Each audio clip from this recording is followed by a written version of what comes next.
she thought he was gone forever. Until the door knocked. The autumn rain fell like tears against the window of the small London flat, each droplet catching the amber glow of the street lamp below. Eleanor Hayes pressed her forehead against the cool glass, watching the water trace uncertain paths down the pane. 3 years had passed since the telegram arrived. 3 years since the words "missing in action" had shattered her world like a stone through crystal. Yet still, on nights like this, she found herself listening for footsteps that would never come. Support the channel by subscribing. It means the world to us. The wireless crackled in the corner, broadcasting news of Allied victories in France. October 1944 brought hope to the world, but Eleanor had learned to guard her heart against such dangerous emotions. Hope was a luxury she could no longer afford, not when it had already cost her so much. She moved away from the window, her fingers trailing along the worn velvet of the armchair where Thomas used to sit, reading aloud from Dickens while she mended his shirts. The memory felt both vivid and impossibly distant, like trying to hold water in cupped hands. She had been 24 then, her dark hair always escaping its pins, her laughter quick and bright. Now, at 27, she wore her hair in a severe bun and rarely smiled at all.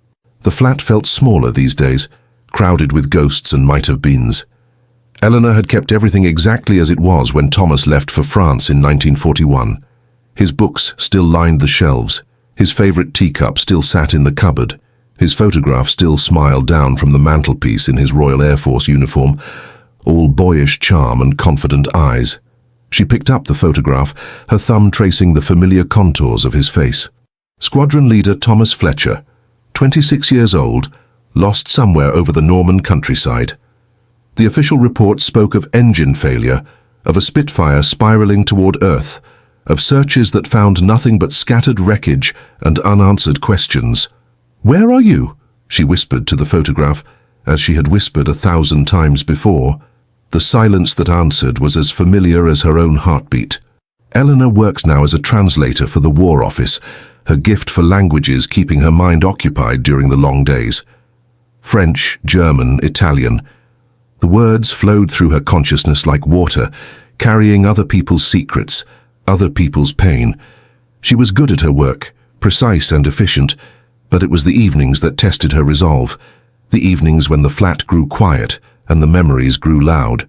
She set the photograph back on the mantelpiece and moved to the kitchen, going through the familiar ritual of preparing tea for one.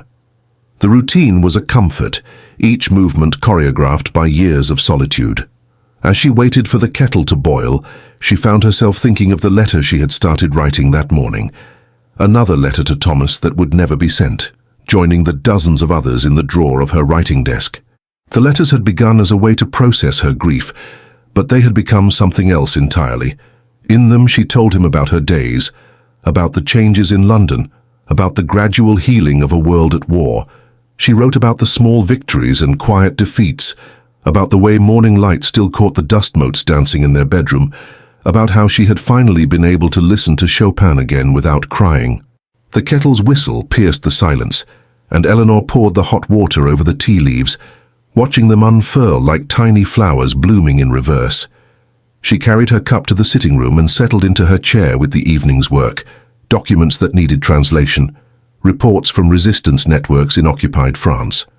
As she worked, her mind wandered to the stories hidden in the coded messages and intelligence reports. Each document was a window into lives disrupted, families separated, love stories interrupted by the machinery of war. Sometimes she wondered if there were women in France, in Germany, in Italy, sitting in their own quiet rooms, waiting for men who would never return. The clock on the mantelpiece chimed 10, its brass pendulum catching the lamplight. Eleanor finished the last translation and rubbed her tired eyes. The rain had stopped, leaving behind a silence so complete it seemed to echo. She was preparing to retire for the evening when she heard something that made her freeze. The soft creak of the front gate, a sound she hadn't heard in months. Living alone had sharpened her senses to every sound in the building. She knew the particular footfalls of each neighbour, the way the pipes sang when Mrs. Morrison ran her bath, the rhythm of Mr. Pemberton's late-night pacing above. But this was different. Hesitant footsteps on the path outside, then silence. Eleanor set down her teacup and moved to the window, peering through the blackout curtains. The street was empty, pools of lamplight revealing nothing but wet pavement and the ghostly outline of bare trees. She was about to dismiss it as her imagination when she heard it again. A soft sound at her door, not quite a knock, more like someone testing whether they had the courage to announce their presence. Her heart began to race, though she couldn't say why. Late-night visitors during wartime rarely brought good news. She approached the door slowly, her bare feet silent on the wooden floor. Through the thin wood she could hear breathing, someone standing just on the other side, as still and uncertain as she was. "Who's there?" she called softly, her voice barely above a whisper. The breathing stopped. For a long moment there was only silence, and Eleanor began to think whoever it was had changed their mind and left. Then, so quietly she almost missed it, came a voice that turned her world upside down. "Ellie?" The teacup slipped from her suddenly nerveless fingers, shattering against the floor in a cascade of porcelain and tea. The voice was rougher than she remembered, weighted with exhaustion and something that might have been pain, but it was unmistakably his. Thomas. Her Thomas, who was supposed to be dead, who was supposed to be nothing but memory and photograph, and the letters she would never send. Her hands shook as she reached for the door locks. When had she installed so many locks? Her fingers fumbled with the chains and bolts, mechanisms that suddenly seemed impossible to navigate. Through the wood, she could hear him breathing, waiting, and she wondered if she was dreaming, if 3 years of grief had finally broken something irreparable in her mind. The last lock clicked open, and Eleanor pulled the door wide, stepping back as if the movement might make him disappear. But he didn't disappear.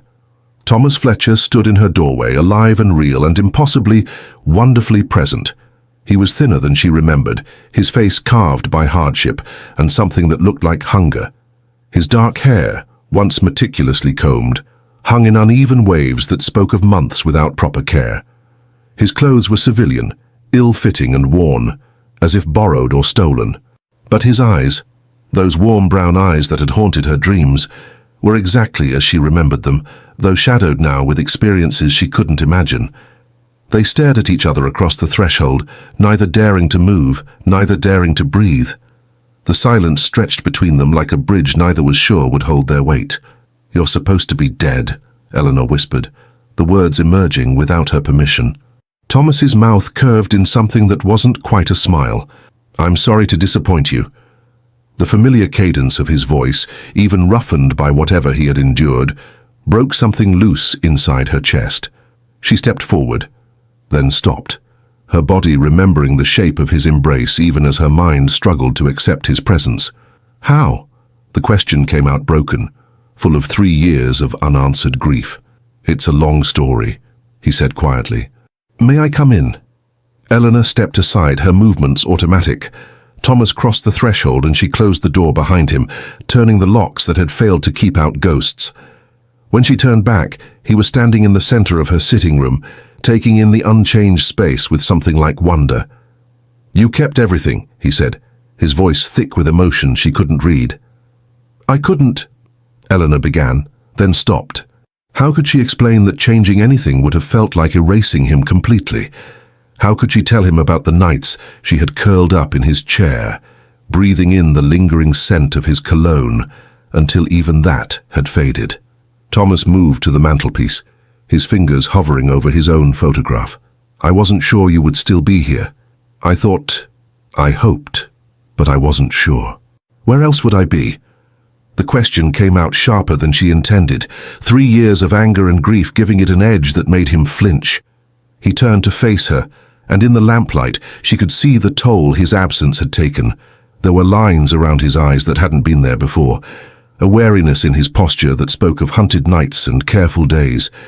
Whatever had happened to him, wherever he had been, it had changed him in ways that went deeper than physical appearance. "I know you have questions," he said carefully. "I know I owe you explanations, but Ellie, I need you to know I tried to come back. I tried to find a way to let you know I was alive. But it wasn't safe. For you, or for me." Eleanor felt the familiar burn of tears behind her eyes, but she blinked them back. She had cried enough tears for Thomas Fletcher. What happened? The report said your plane went down over France. They found wreckage. They found wreckage, Thomas agreed. But not mine. My plane was damaged, yes, but I managed to put her down in a field near Caen. The French resistance found me before the Germans did. He ran a hand through his hair, the gesture so familiar it made Eleanor's chest ache. I was injured, not badly, but enough that I couldn't travel for weeks. By the time I was recovered, the Germans had increased patrols in the area. The resistance said it was too dangerous to try to get me out. So you stayed, Eleanor said, trying to process the magnitude of what he was telling her. I stayed, he confirmed, for 3 months, then 6, then a year. I worked with them, Ellie. I helped coordinate supply drops, gathered intelligence, did whatever I could to contribute to the war effort from behind enemy lines. But I couldn't risk trying to contact you. Any message could have been intercepted, could have put you in danger. Eleanor sank into her chair, her legs suddenly unable to support her. 3 years, she whispered. 3 years, Thomas. I mourned you. I buried you in my heart and tried to learn how to live without you. The pain in her voice seemed to cut through him. He knelt beside her chair, his hands hovering near hers, but not quite touching, as if he was afraid she might disappear. I know. God, Ellie, I know what I put you through.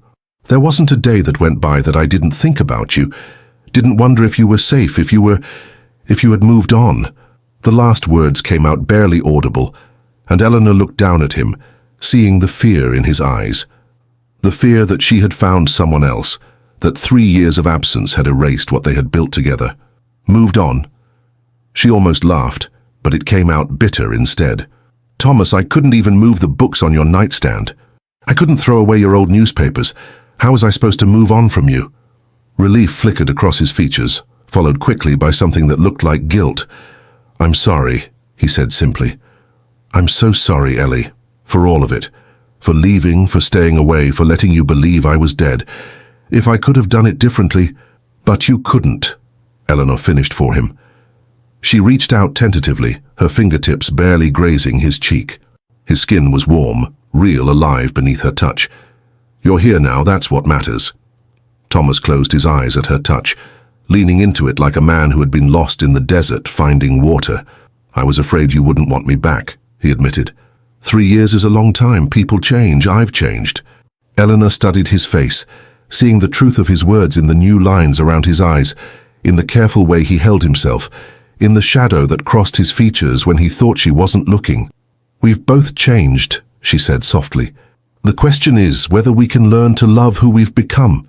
They stayed like that for a long moment, her hand on his cheek, his eyes closed as if he was memorizing the sensation. Outside, London slept on, unaware that a small miracle had occurred in a flat on Whitmore Street, that a ghost had returned to life, that a love story interrupted by war was being given a second chance. Tell me about the last 3 years, Thomas said finally, his eyes opening to meet hers. Tell me how you survived. So Eleanor told him. She told him about the job at the War Office, about the long nights translating reports from occupied territories. She told him about Mrs. Morrison upstairs, who had become an unlikely friend, checking on her during the worst of the Blitz. She told him about the small rituals that had kept her sane, the morning walks through Hyde Park, the weekly letters to his sister Margaret, the way she had started leaving his teacup out each morning out of habit and stubbornness. She didn't tell him about the nights she had woken up screaming his name, or about the time she had stood on Westminster Bridge contemplating the dark water below, or about how she had sometimes caught herself talking to his photograph as if he could hear her. Some parts of grief were too raw to share even now. In return, Thomas told her about France. He spoke carefully, editing his experiences for her sake, but she could read between the lines.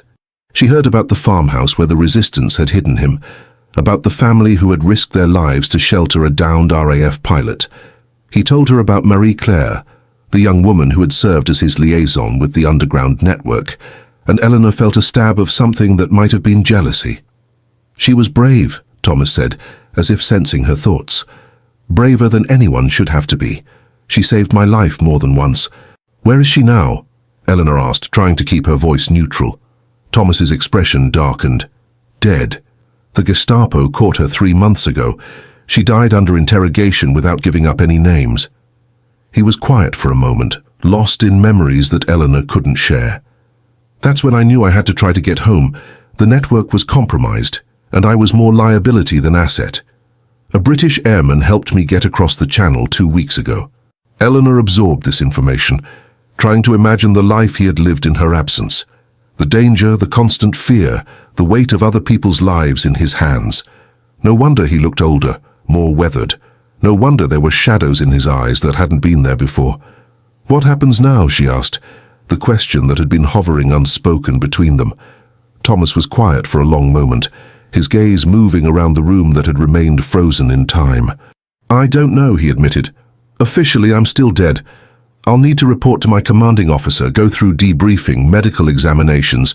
There will be questions, lots of questions. And then—" He shrugged, a gesture that tried to be casual but didn't quite succeed. "I suppose I try to figure out how to be alive again." Eleanor felt the weight of uncertainty settle over them like a shroud. 3 years was a long time in wartime. The RAF would want to know where he had been, what he had done, what intelligence he might have gathered. There would be suspicions to overcome, protocols to follow, bureaucracy to navigate. And through it all, they would have to rebuild what had been broken, learn to be together again after learning to be apart. "We'll figure it out," she said, more to convince herself than him. Together. Thomas smiled then, the first real smile she had seen since he walked through her door. It transformed his face, bringing back glimpses of the man she had fallen in love with 5 years ago. "Together," he agreed. They talked until dawn, their conversation meandering through the past and future, carefully skirting the most painful territories while relearning the geography of each other's hearts. Eleanor made breakfast as the sun rose over London, marveling at the simple act of cooking for two again. Thomas sat at the kitchen table, watching her move around the space they had once shared, both of them amazed by the domesticity of it all. "I used to dream about this," he said, as she set a plate before him. "About sitting in this kitchen, watching you make breakfast. It seemed impossible that it could ever happen again." Eleanor settled across from him, noting how he ate, quickly, efficiently, as if food might be taken away at any moment. Another reminder of the life he had lived in her absence. "I used to dream about it too," she admitted, "but I stopped letting myself. It hurt too much." They ate in comfortable silence, the morning light streaming through the kitchen window, illuminating the dust motes dancing in the air between them. It felt both completely natural and utterly surreal, as if they were actors in a play they had rehearsed but never performed.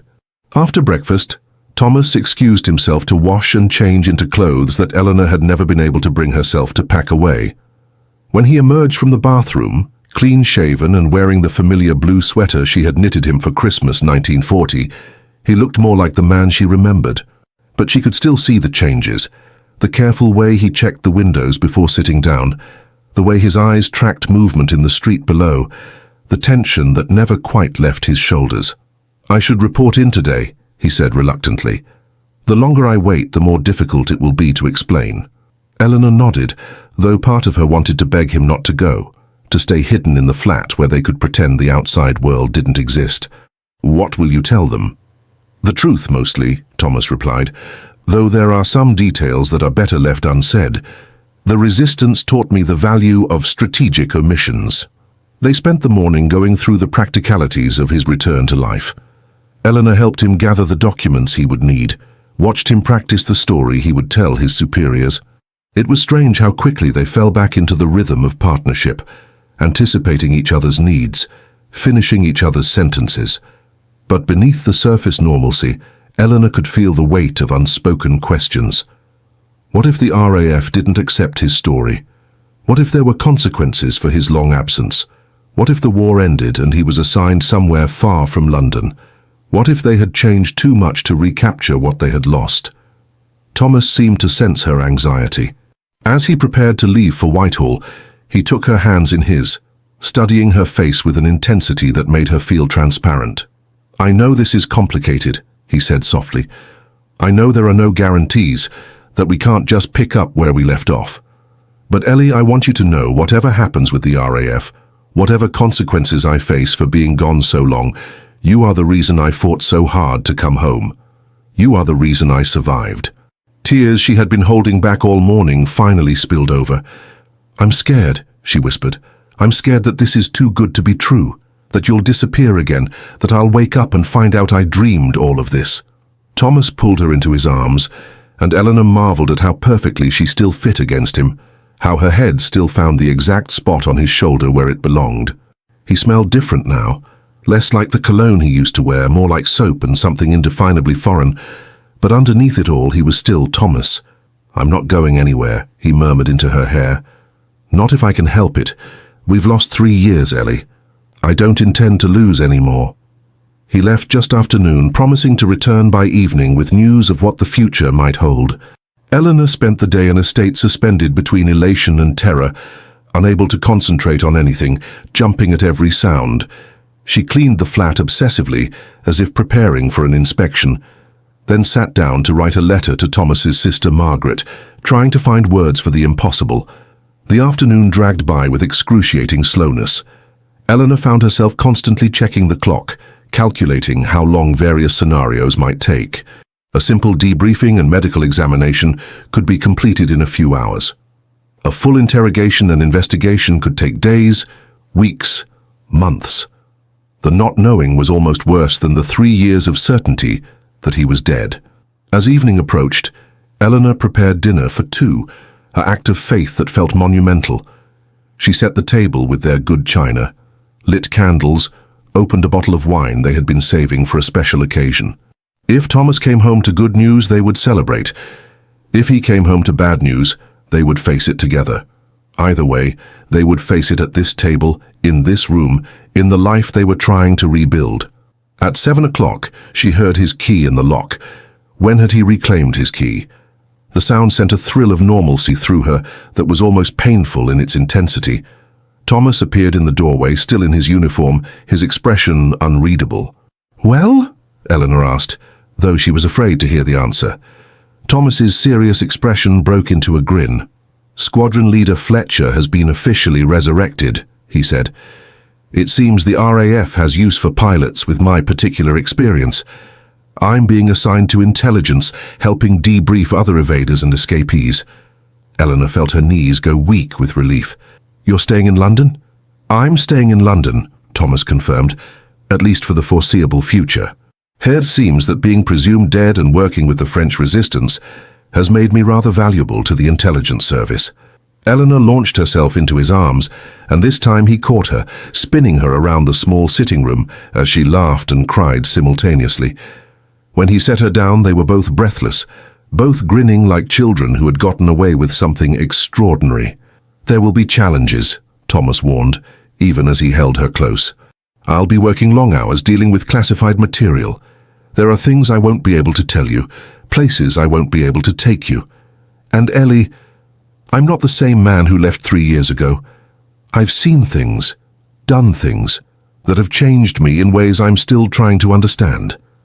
Eleanor looked up at him, seeing the truth of his words in his eyes, in the careful way he held himself, in the shadows that crossed his face when he thought she wasn't looking. "I'm not the same woman either," she said quietly. 3 years of believing you were dead, of learning to live alone, of surviving the Blitz and rationing and all the small deaths that war brings. It changes you. The question isn't whether we're the same people we were. The question is whether we can love the people we've become. Thomas cupped her face in his hands, his thumbs tracing the paths where tears had fallen. "I loved the girl who used to laugh at my terrible jokes and steal my newspapers and leave tea rings on my favorite books," he said softly. "But I think I'm going to love the woman who survived 3 years of hell and still set the table for 2, even when she wasn't sure I was coming home." They kissed then, softly at first, then with growing intensity, 3 years of separation and longing and fear dissolving in the space between heartbeats. When they broke apart, both were breathless, both transformed by the simple miracle of being together again. Dinner was a celebration and a wake simultaneously, celebrating Thomas's return while mourning the years they had lost, the experiences they had not shared, the versions of themselves that had been casualties of war. They talked and laughed and cried, sometimes all at once, relearning the rhythms of conversation, rediscovering the small intimacies that had once defined their relationship. As the evening wore on, Eleanor found herself studying Thomas's face in the candlelight, cataloguing the changes. The lines around his eyes spoke of squinting into foreign suns and sleepless nights spent listening for danger. His hands, once soft from an office job, now bore the calluses of physical labor and the small scars that came from living roughly. But his smile was the same, and the way he looked at her was the same, and slowly she began to believe that they might actually survive this. "What are you thinking about?" Thomas asked, catching her watching him. "The future," Eleanor admitted. "For the first time in 3 years, I'm thinking about the future instead of the past." Thomas reached across the table to take her hand, his fingers intertwining with hers in a gesture as natural as breathing. "What do you see?" Eleanor considered the question seriously. "I see us learning to be together again. I see you coming home from work and telling me about your day, leaving out the classified parts. I see us arguing about what to listen to on the wireless and who forgot to buy milk. I see ordinary days and ordinary problems, and the extraordinary gift of being ordinary together." "That sounds perfect," Thomas said softly. "It won't be perfect," Eleanor corrected. "We'll have bad days. Days when the past feels more real than the present, when the things we can't talk about create walls between us. Days when you'll want to disappear and I'll want to hold on too tightly. We'll have to learn to trust each other again, to believe that this is real, that it will last." Thomas nodded, understanding in his eyes. "But we'll have days too, good days. Days when we remember why we fell in love in the first place, when the future feels possible again." He squeezed her hand. "I want those days, Ellie. I want to fight for those days." "So do I," Eleanor whispered. They stayed up talking until the small hours of the morning, making plans and sharing fears, slowly building a bridge across the chasm that 3 years of separation had created. When they finally went to bed, together in the room they had once shared, it felt like the most natural thing in the world and the most miraculous. Eleanor lay awake for a long time after Thomas fell asleep, listening to his breathing, feeling the warmth of his body beside her. 3 years of empty nights had taught her not to take such simple comforts for granted. She thought about the woman she had been that morning, preparing for another solitary day, and marveled at how completely a life could change in the space of a single evening. Thomas stirred beside her, his arm tightening around her waist even in sleep, and Eleanor felt something settle in her chest that she hadn't realized was missing. Not just happiness, though she was happy, not just relief, though she was relieved. Something deeper and more lasting, the sense that she was whole again, that the missing piece of herself had been returned. The war would end eventually, she knew. There would be peace talks and victory parades, and the slow work of rebuilding a shattered world. There would be new challenges and old wounds, dreams deferred and promises kept.